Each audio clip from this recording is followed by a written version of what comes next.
자, 여러분들 2교시부터는요, 본격적으로 우리 법인세법에 대해서 한번 수업을 진행할 건데요. 한 2주 정도만 고생하시면 됩니다. 여러분, 법인세는요, 앞부분이 어려워요. 정확하게 얘기해서는 용어 정리가 어렵습니다. 용어 정리를 잘 해 놓으시면 뒷부분은 너무 쉬워요. 일명 제가 법인세법을 갑질이라고 표현하는데, 네, 맞습니다. 갑질 아시죠? 이때 아니면 또 언제 우리가 갑질 해보겠습니까, 여러분들? 초반에 2주 정도 용어 정리만 잘 해 놓으시고요, 우리는. 네, 갑질하시면 됩니다. 이거 아니야. 이거 잘했어. 요렇게. 갑질 기억하시면 되겠습니다. 자, 여러분들 일단 우리 법인세법 첫 교시인데요. 법인세, 소득세, 기업회계에 대한 차이점을 일단 알고 가셔야 되고 아마 이 부분은 저랑 원천징수 하면서도 제가 간단하게 맛보기를 보여드렸을 거예요. 연장선이라고 보시고 저와 함께 자 천천히 한번 진행해 보도록 할게요. 자, 여러분들 우리는요 뭐는 익숙하냐면 요 기업회계는 익숙해요. 자, 기업회계는 익숙합니다. 우리 이거 회계원리 수업 시간에 배웠었죠. 가장 중요한 게 뭐였었냐면 발생주의에 의해서 회계 처리를 했었어요. 그래서 돈은 나중에 지급하지만 이번 연도에 속한 또는 이번 달에 속한 비용이야. 그러면 비용으로 잡았었잖아요. 그게 발생주의였습니다. 자, 그리고 수익에서 뭘 빼면 비용을 빼면 나 남은 돈이 얼마야? 라고 배우셨었죠. 자, 수익 뭐였었죠? 번 돈. 자, 이 돈을 벌기 위해서는 쓴 돈이 들어갔었어요. 그걸 우리는 회계에서 비용이라고 불렀고요. 그럼 너 남은 돈이 얼만데? 이걸 우리는 순이익이라고 불렀었다. 그래서 수익과 이익은 다른 개념이었었다라고 제가 말씀드렸죠. 자, 법인세법은 여러분들 수익을 수익이라고 부르지 못해요. 그래서 우리는 뭐라고 부를 거냐면 이제부터 수익은 법인세법에서 입금이야. 비용은요. 법인세법에서 손금이야. 기억을 하셔야 됩니다. 어허, 근데 또 우리가 수익이라고 회계에서 배웠던 이 아이가 소득세법에 왔더니 총 수익 금액이야. 또는 삐리리 소득이야. 또는 필요경비를 다른 말로는 소득 공제라고도 부릅니다. 그랬더니 뭐가 나왔대요? 소득 금액이 나왔대요. 여러분 이거 우리 소득세법에서도 소득공제, 소득금액 이렇게 수업을 다 진행하셨죠. 아니 왜 이렇게 입장 차이가 다 다른 거야? 여러분 엄마랑 아빠랑 싸워요. 누구 말이 맞습니까? 상상해라. 엄마랑 아빠랑 싸워. 그럼 여러분들 누구 말이 맞아요? 그럼 모르죠. 그죠? 아빠 얘기 들어보면 또 아빠 얘기 맞고 엄마 얘기 들어보면 또 엄마 얘기 맞습니다.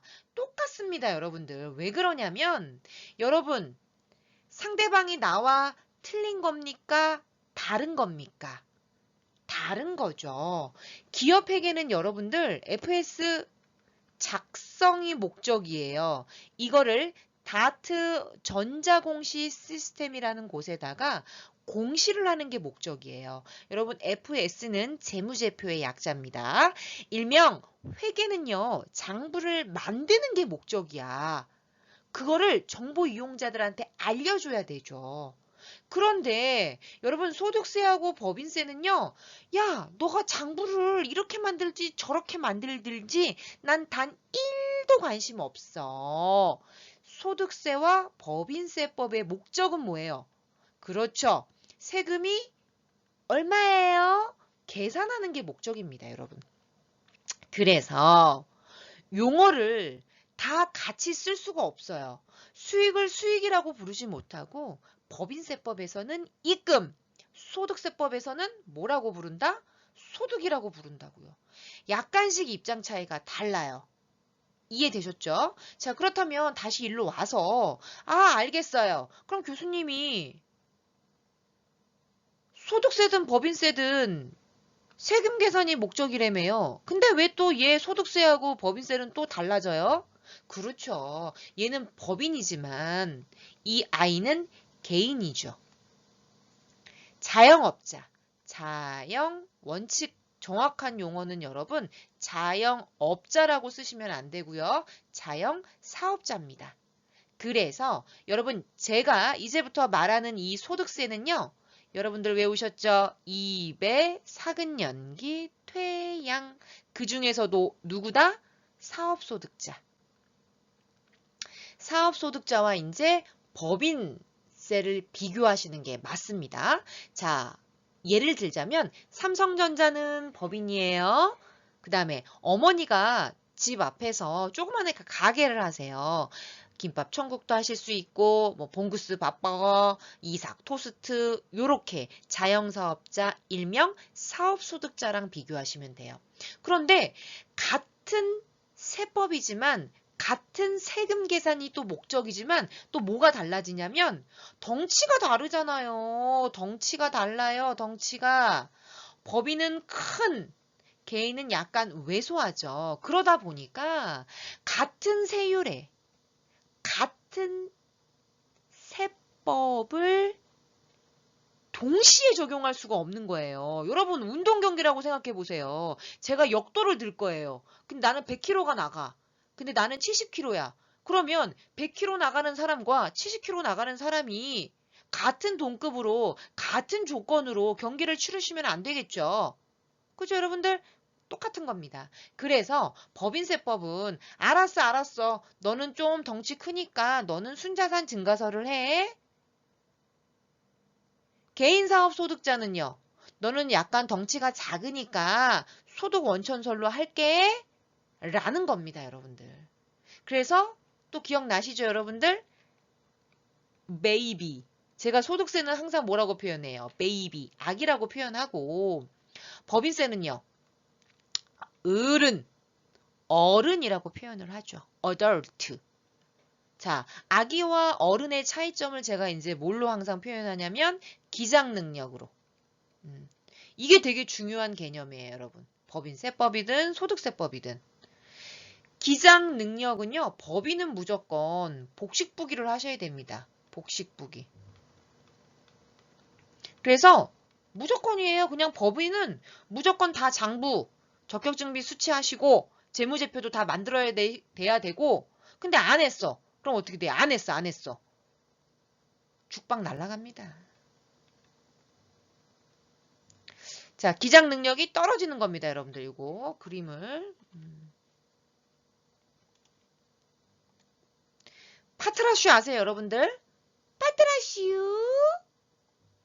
죄송합니다, 여러분. 아, 또 오랜만에 여러분 얼굴 보고 안 하려니까 민망하네요. 그죠? 파트라슈. 아휴, 저때 제가 많이 봤던 만화 영화였는데 알러나 몰라. 파트라슈 검색하시면 멍멍이가 나오는데 눈두덩이가 검었습니다. 죽박 날아간다는 얘기입니다, 여러분들. 법인은요, 복식부기에 의해서 기상을 하지 않았어요. 가산세 두들겨 맞습니다. 근데 개인은요, 기장 능력이 떨어진다고 제가 말씀드렸죠. 아주 영세해. 그럼 기장을 할 수가 없죠. 어떻게 기장을 해? 할머니가 순대국밥집을 하고 있습니다. 할머님, 순대 사셨네요. 원재료 사셨어요. 세금 계산서 수취하셨나요? 차변에는 원재료, 대변에는 외상매입금. 회계 처리하셨나요? 이게 안 된단 말이에요. 그래서 또 같은 세법이지만 입장 차이를 달리해서 야 너는 너의 소득이 원천이 되는 계속 반복적으로 발생하는 것만 수익으로 해줄게. 그래서 같은 수익을 쓸 수가 없는 거야. 소득 원천설에 의해서 너의 소득과 관련된 것만 우리는 수익으로 해줄게. 그렇다 보니까 회계의 수익과는 약간 틀어질 수가 있죠. 그래서 우리는 뭐라고 부를 거야? 총수익 금액이라고 부를 거야. 또 마찬가지예요. 회계에서 비용이라고 부르지만 너는 소득 원천서를 쓰잖아. 그러면 너 그 할머님 순댓국밥과 관련된 것만 계속 반복적으로 발생하는 것만 비용으로 해줄게.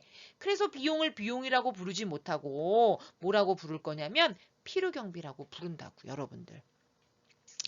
제가 원하는 건 수익과 총수익 금액을 명확하게 구분하라는 게 아니에요, 여러분. 왜 이 아이들이 수익을 수익이라고 부르지 못하고 소득에서는 소득 또는 수익 금액이라고 부르고 법인세법에서는 왜 입금이라고 하는지에 대한 그런 개념을 아는 게 중요한 거지. 야, 너 수익이 뭔지 봐봐. 너 입금이 뭔지 봐봐. 그거를 디테일하게 알 필요는 없단 얘기예요. 왜냐하면 제가 다 어떻게 구분하는지를 가르쳐 드릴 거니까. 이해되셨죠? 여러분 한 2주 동안은 엄청 힘들어요. 특히 법인세는요. 다 한자어로 되어 있어요. 그죠? 입금, 송금 어려워요. 포기하시면 안 돼요. 3주 동안은 정말 바짝 들으셔야 됩니다. 자, 그렇다면 여러분들 이제 본격적으로 가볼게요. 자, 일단 회계는 잠시 잊으시고요. 세법으로 갈 건데 뭔지는 모르겠지만 개인사업 소득자는 알았어. 나의 소득과 연관된 것만 소득 원천서를 따를 거고요. 법인세법은 여러분 여기 순자산 증가설이라고 써져 있죠? 이거 봐, 이거 봐. 자, 여기서부터 이제 본격적으로 갈 건데 순자산이 뭔데? 자, 순자가 또 어디 있어? 형광펜 좀 칠하자. 여러분 여기 순자 들어간 거 여기도 있네요. 순이익. 그죠? 여러분 회계에서 순자가 들어간 말이 딱 나오잖아요. 그러면 뭘 차감된 거냐면 비용이나 부채가 차감된 거를 순자가 다 붙어요. 그래서 당기순이익은 무슨 개념이야? 수익에서 뭘 뺀 거야?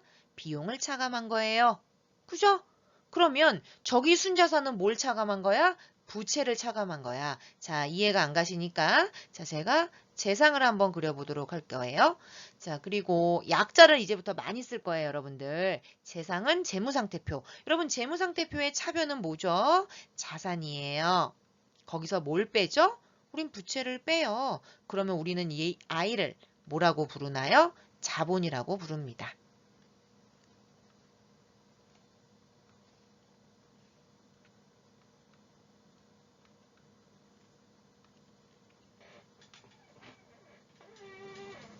자, 다시 한번 가보도록 할게요. 뭐라고요, 여러분들? 요 자본은 우리 공식이 있었잖아요, 여러분들. 재무상태표 공식이 뭐였던가요?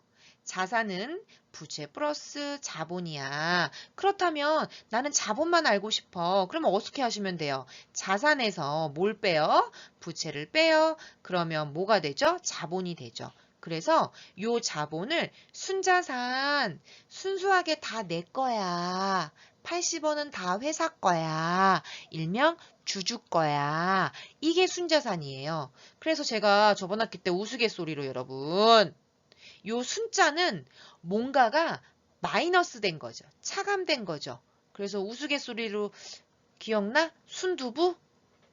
여러분 그냥 두부랑 저 오늘 점심으로 두부 먹었는데 순두부가 있고 그냥 두부가 있죠, 여러분들. 그럼 순두부는 더 어때요? 말캉말캉하죠? 거기에 어떤 첨가물이 빠져 있는 거냐면 단단하게 굳어지는 어떠한 첨가물을 뺀 거래요. 그래서 순두부인 거야. 제가 여러분들한테 알려드리고 싶은 건 뭐냐면 일단 순자 들어간 거면 비용이나 부채가 차감된 거다. 아하, 법인세법은 뭔지는 잘 모르겠지만 자본이 증가하거나 자본이 감소하면 자, 자본이 증가했어. 우리는 그걸 다 뭘로 잡을 거야? 입금이라고 잡을 거야. 그래서 회계에서 쓰는 수익. 잠시만요.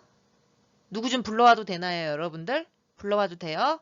길동아. 아버지를 아버지라고 부르지 못하고. 그죠, 여러분들? 똑같습니다. 수익이라고 부르지 못하고 법인세법에서는 입장 차이가 다른 거야.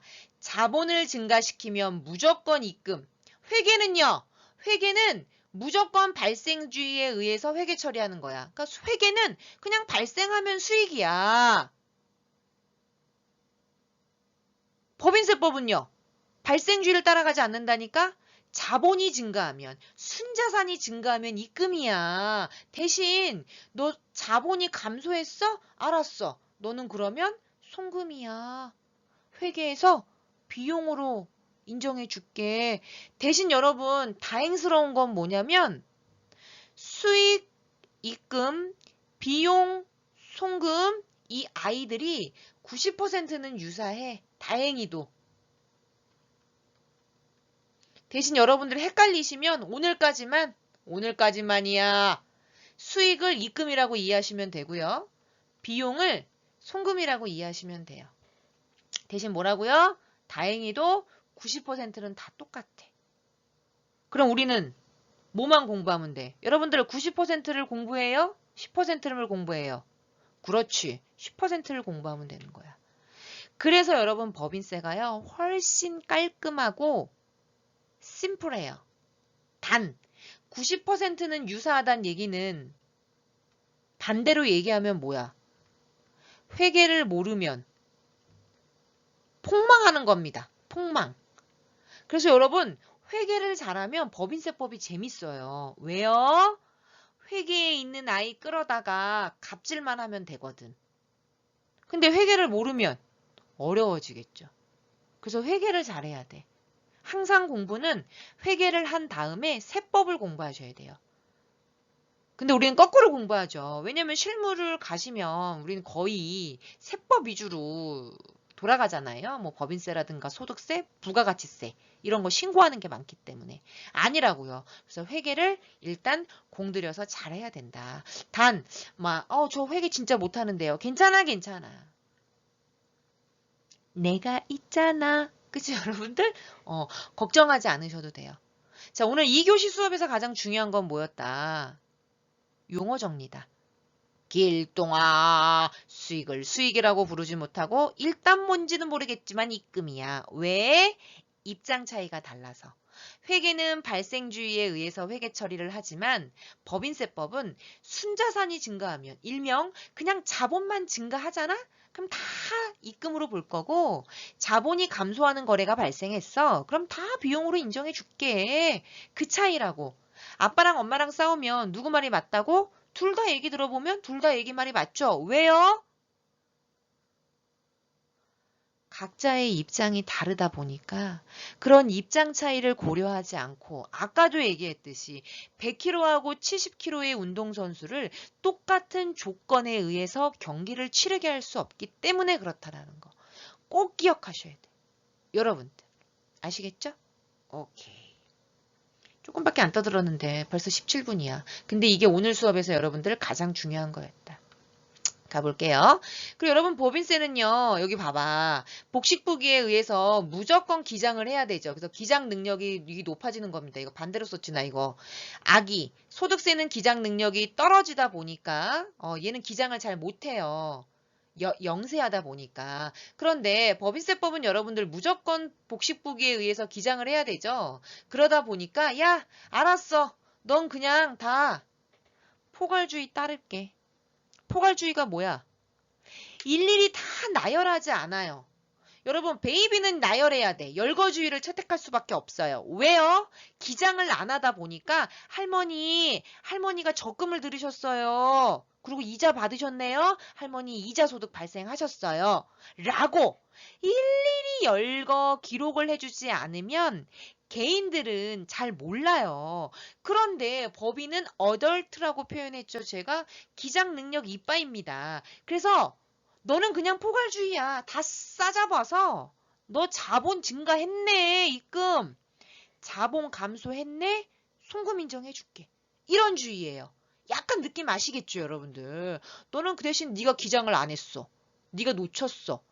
그럼 넌 가산세로 두들겨 맞는 거야.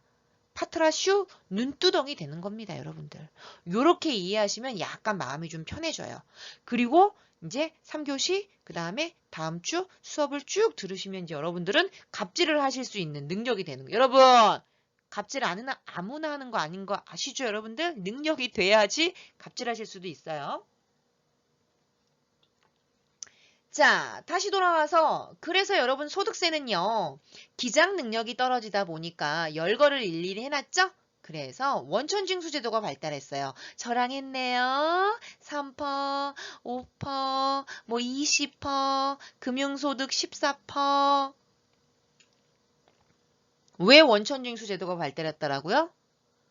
개인은 기장 능력이 떨어지다 보니까 장부가 없을 수도 있죠.